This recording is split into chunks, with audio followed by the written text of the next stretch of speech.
I had a case that was an intelligent young woman.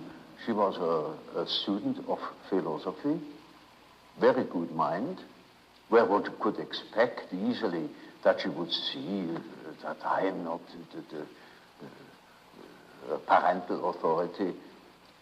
But she was utterly unable to get out of this delusion. And in such a case, one always has recourse to the dreams. It is just as if one would ask the unconscious, now what do you say to such a condition? You see, she says within the unconscious, of course I know you are not my father, but I just feel like that. It is like that. I depend upon you.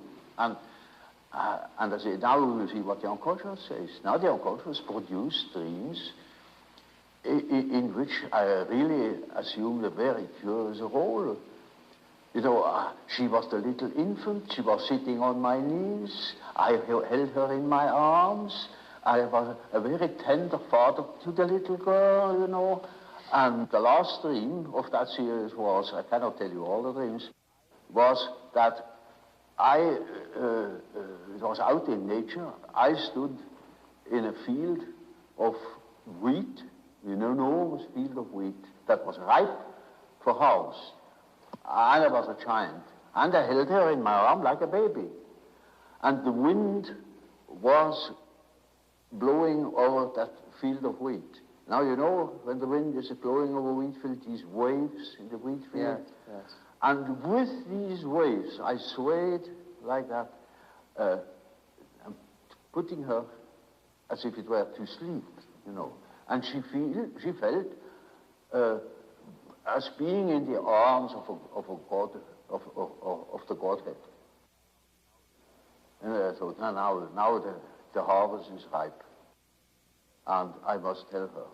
And I told her, you see, what you want and what you project into me, because you are not conscious of it, is you have the idea of a deity. You don't possess. Therefore, you see it in me. That clicked.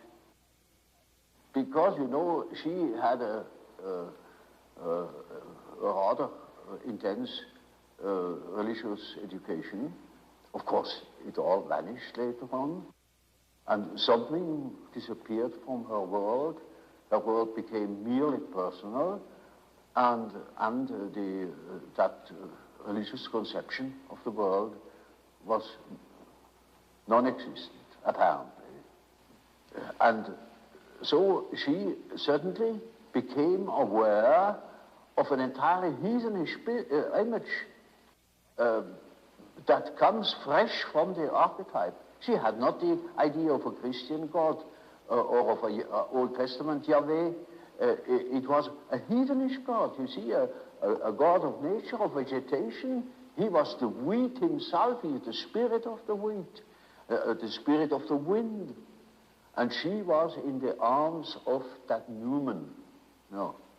Now, that is the living experience of an archetype. Now, that made a tremendous impression upon that girl, and instantly it clicked. She saw what she really was missing, that missing value, that was in the form of a projection in myself and made myself indispensable to her. Yes. Now that is a luminous experience, you see. And that is the thing that people are looking for. An archetypal experience that gives them an incorruptible value. You see, they depend upon other conditions. They depend upon their desires, their ambitions, depend upon other people, because they have no value in themselves. They have nothing in themselves. They are only rational, and they are not in the possession of a treasure that would make them independent. But when that girl can hold that experience, then she doesn't depend anymore. She cannot depend anymore because that value is in herself. And that is a sort of liberation. And that is, of course, makes her complete, you know.